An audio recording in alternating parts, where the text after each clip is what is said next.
اب زندگی اہل بیت کے 3 حصے آپ تقسیم کر سکتے ہیں. پہلا حصہ اہل بیت کی زندگی کا جو ان کا ذاتی حصہ ہے، جس سے ہمارا اتنا لینا دینا نہیں ہے. مثلا وہ امام ہیں، اب میں امام تو نہیں بن سکتا. وہ معصوم ہیں، میں معصوم تو نہیں بن سکتا. وہ صاحب اعجاز الہی ہیں، معجزے کرتے ہیں، میں تو معجزہ نہیں کر سکتا. وہ حامل علم اللہ ہے، علم لدنی رکھتے ہیں، میں تو نہیں رکھ سکتا. ہاں یہ ہے تھوڑی بہت ان کے علوم سے، ان کے معجزات سے میں کرامتیں حاصل کر سکتا ہوں، جس طرح سلمان نے کی، جس طرح میثم تمار. لیکن یہ عمومی نہیں ہے کہ ہر بندہ. میثم تمار غالباً 17 دن واقع کربلا کے پہلے یا 27 دن دقیق مجھے یاد نہیں ہے شہید کر دیے گئے تھے. اور جب نکل رہے تھے تو راستے میں انہوں نے جناب مختار کو دیکھا اور فرمایا مختار تو حسین کے قتل کا بدلہ لے گا. اور فرمایا مختار جس حاکم کو تو گرائے گا اسی حاکم کو بھی تو قتل کرے گا. اب شہادت امام حسین سے پہلے جناب میثم خبر دے رہے ہیں. یہ علم ہے، یہ خواص کو ملتا ہے، سلمان جیسے، میثم جیسے، حبیب جیسے، ابوذر جیسے لوگوں کو ملتا ہے، ہر کسی کو نہیں ملتا. ایک تو اہل بیت کا ذاتی پہلو جو صاحب علم، صاحب اعجاز الہی. دوسرا اہل بیت کا پہلو، دوسرا پہلو ہے وہ کپڑے کون سے پہنتے تھے، وہ کس برتن میں کھاتے تھے، ان کی سواریاں کیا تھیں. اس سے بھی میرا اتنا زیادہ کنیکشن نہیں ہے. بھائی رسول خدا مثلا گدھے پہ چڑھتے تھے یا گھوڑے پہ چڑھتے تھے، اور آج مسلمان بولے کہ میں بھی گدھا رکھوں گا، میں بھی گھوڑا رکھوں گا. اہل بیت کچے گھروں میں رہتے تھے، بندہ بولے آج کے بعد میں بھی کچے گھروں میں رہوں گا. یہ عقلانیت نہیں ہے. اور آج ایک مسلمانوں کا بڑا طبقہ ان چیزوں کو فالو کر رہا ہے، جن چیزوں کا زندگی سے زیادہ لینا دینا نہیں ہے. قول، فعل، تقریر، نبی نے جو کہا، نبی نے جو کیا، اور نبی نے اگر کسی کام کے لیے بولا ہمیں، مثلا ایک بندہ کوئی کام کر رہا تھا، نبی نے اسے ٹوکا نہیں، روکا نہیں، وہ کام بھی میرے لیے کرنا عیب نہیں ہے. کل کو یہ بولے آپ یہ کام کیوں کر رہے ہیں، ہم بولیں کہ رسول کے سامنے ہو رہا تھا اور رسول نے روکا نہیں. اب یہ کیا کرتے ہیں، فعل رسول میں کہتے ہیں رسول نے جو کیا. بھائی ہر بندہ اپنے زندگی کے کام اپنے ماحول کے حساب سے کرتا ہے. نبی کے زمانے میں اتنی ٹیکنالوجی نہیں تھی، زیادہ وہ سوتری والے کپڑے پہنتے تھے، موٹے موٹے دھاگوں والے. اب مسلمان کہے کہ نہیں میں کارخانے والے کپڑے نہیں پہنوں گا، میں ویسے ہی کپڑے پہنوں گا. مولا علی کے زمانے کی جوتیاں اور تھیں، اب بندہ بولے نہیں اس زمانے میں بھی میں ویسی ہی جوتی پہنوں گا. اس زمانے میں شیشے کے برتن، مثلا اسٹیل کے برتن مثال دے رہا ہوں، نہیں ہوتے تھے. لوگ مثلا مٹی کے برتنوں میں پانی پیتے تھے. اب بولے کیونکہ میرا رسول مٹی کے برتن میں پانی پیتا تھا تو لہٰذا میں بھی مٹی کے برتن میں پانی پیوں گا. اور مقام تعجب یہ ہے برتن مٹی کا ہوتا ہے. امامے میں بھی کہتا ہے نقل نبی کی کروں گا، بالوں میں بھی بولتا ہے نبی کے بال بڑے تھے بڑے رکھوں گا. ایسی تو نے کیوں لگایا ہے، کیمرے کے سامنے تو کیوں بیٹھا ہے، کمپیوٹر تو کیوں استعمال کر رہا ہے، یہ تو نبی نہیں کرتا تھا. ہاں بڑی بڑی گاڑیوں میں تو کیوں سفر کرتا ہے. تو یہ مولوی جو ایسی باتیں کرے نا، فوراً اس کے لیے گدھا لے کر جاؤ، گھوڑا لے کر جاؤ. مولوی صاحب رسول خچر پہ بیٹھتے تھے، بسم اللہ آپ کے لیے بہترین کراچی کا خچر لے کر آئے، آج کے بعد آپ کی سواری خچر ہوگی. پاگل بنایا ہوا ہے پوری امت کو. ایسے کاموں میں شیطان مشغول کرواتا ہے کہ تاکہ اصل سے بندہ کیا ہو جائے، ہٹ جائے. وہ نبی تھے، وہ صاحب وحی تھے. اب وہ چیزیں ہم تو نہیں لے سکتے، وہ مخصوص ہیں نبی سے یا جو ائمہ کی صفات ہیں ان سے. اپنے زمانے کا لباس پہنتے تھے، اپنے زمانے کا جو حلیہ ہوتا تھا وہ بناتے تھے. یہاں تک بول دیا نبی بنو ہاشم سبز پگڑی پہنا کرتے تھے. بچوں کو، بڑوں کو، سب کو سبز پگڑیاں پہنا دی.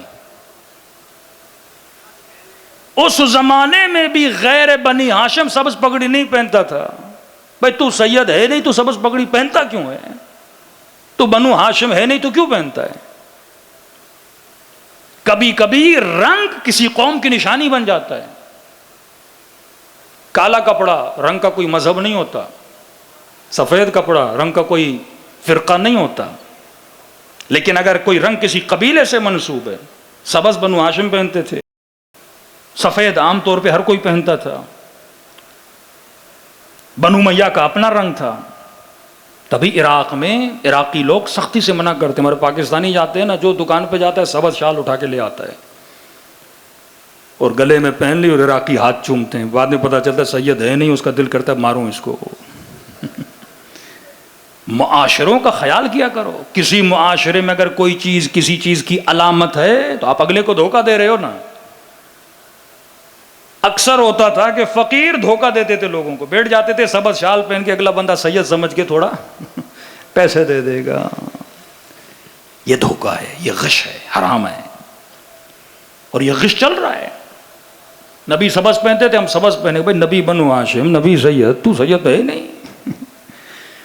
نبی بڑے بال رکھتے تھے، ہم بڑے بال کریں گے۔ ایک حدیث سناؤ جس میں نبی نے کہا بال بڑے رکھنے چاہیے، حدیث اور ہے۔ اس زمانے میں اگر سب کے بڑے بال تھے تو نبی کے بڑے بال تھے، ابو جہل کے بھی، ابو لہب کے بھی، تمام تر لوگوں کے، عرب کے جتنے لوگ تھے سب کے بڑے بال تھے۔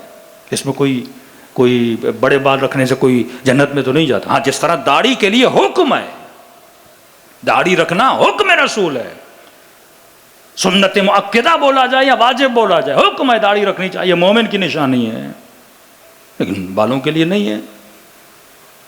عزیز قوال کے بال بڑے تھے تو بڑے بال سے کیا ہوتا ہے؟ ہاں؟ تو لوگوں کو ظواہر میں الجھا دیا گیا، کس برتن میں کھاتے تھے، کیا کہا۔ اگر کوئی قول بولا گیا ہے، جس طرح طبی روایات ہوتی ہیں کہ اس میں کھاؤ صحت کو فائدہ ہے، اس طرح کھاؤ فائدہ ہے، اس طرح سو فائدہ ہے، وہ روایتیں جن کو ہم مستحبات اور مکروہات میں لاتے ہیں، حکم رسول ہے۔ اگر بولا گیا ہے بڑے بال رکھو، اس کا فائدہ ہے، تو بندہ رکھے۔ اکثر لوگوں کا میسج آتا ہے مولانا کان چھدوانا، حدیثیں آ رہی ہیں، اور کل تو ایک عجیب حدیث بھیج دی کسی نے، مولانا لکھا ہے جو کان نہیں چھدواتا وہ یہودی ہے۔ سارا اسلام تم نے کانوں میں بند کر دیا، نماز پڑھنی نہیں، روزہ رکھنا نہیں، جھوٹ ترک کرنا نہیں۔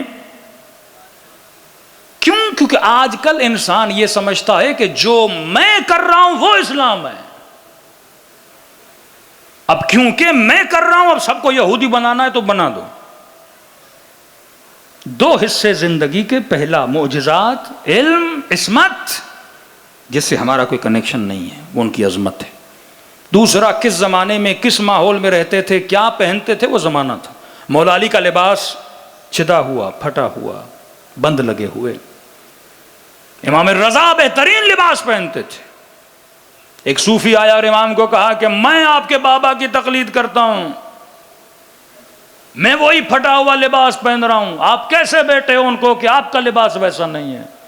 امام رضا نے فرمایا کہ میرے بابا جس زمانے میں رہتے تھے وہ غریبوں کا زمانہ تھا، جب تم غریبوں کی ملت میں رہتے ہو تو لباس ان جیسا ہونا چاہیے۔ میرے زمانے میں مسلمان کے حالات بہتر ہو گئے ہیں، سارے بہترین لباس پہنتے ہیں، لہٰذا میں بھی ویسا لباس پہن رہا ہوں۔ تو زمانے کو دیکھ کے چلنا۔ تیسری چیز ہے جو ہر کسی کو سیکھنی چاہیے، وہ رسول کی ہو، اہل بیت کی ہو، اسے کہتے ہیں زندگی میں اہل بیت کے بتائے ہوئے اصول۔ عفت اصل ہے، حیا اصل ہے، غیرت اصل ہے۔ اصول بتا دیا، کپڑے پہننے ہیں جو پہننے پہنو، اصل یہ ہے لباس سے حیا ہونا چاہیے، اصل بتا دیا۔ اب بندہ کوئی بھی کپڑے پہنے، وہ عراقیوں والے ہوں، پاکستانی والے ہوں، کسی کے بھی ہوں، حیا والے ہونے چاہیے، پھٹا ہوا نہیں ہونا چاہیے، جسم نظر نہیں آنا چاہیے، نازک اتنا نہیں ہونا چاہیے کہ بے حیائی پھیلے۔ جو لباس پہننا پہنو، لباس سے حیا ہو۔ لباس کا کوئی دین تھوڑی ہوتا ہے، رسول کا یہ لباس تھا تو لہذا یہ دیندار لوگوں کا لباس ہے، نہیں، لباس سے حیا ہونا چاہیے، اصل بتا دیا۔ اب اصول کے گرد اگر زندگی گزارو گے تو کامیاب ہوگے۔ کتنے خوبصورت ترین کلام میں فرمایا کہ مثلی لا یبایع مثل یزید، حسین جیسا، یہ اصل بتا رہے ہیں کہ کسی فرد کی دشمنی میں جملہ نہیں ہے، اصل ہے، بنیاد ہے، قانون ہے، لا ہے۔ بس اگر اس روڈ پہ 70 کی سپیڈ سے جانا ہے، اب سب کے لیے گاڑی کوئی بھی ہو کچھ بھی ہو، اصل بتا دیا، قانون بتا دیا، قانون ہے مثلی لا یبایع مثل یزید، حسین جیسا یزید جیسے کی کبھی بیعت نہیں کرتا۔ اب کہا اصول نکال کہ حسین کیسا ہے، یزید کیسا ہے۔ جب کہتے ہیں نا خدا شمر پہ لعنت کر، تو خود شمر کی تو کوئی موضوعیت نہیں ہے نا، شمر خود اتنا اہم نہیں ہے، شمر شمر بنا شمری صفات کی وجہ سے، شمر کو شمر بنایا اس کی صفات نے۔ اب 10 صفات تھیں، 15 صفات تھیں بری صفات، صفات رذیلہ۔ اب یہاں بندہ شمر پہ لعنت بھیجے اور اس کے اندر کوئی چھوٹا سا شمر ہو تو اس نے اصل کو نہیں سمجھا۔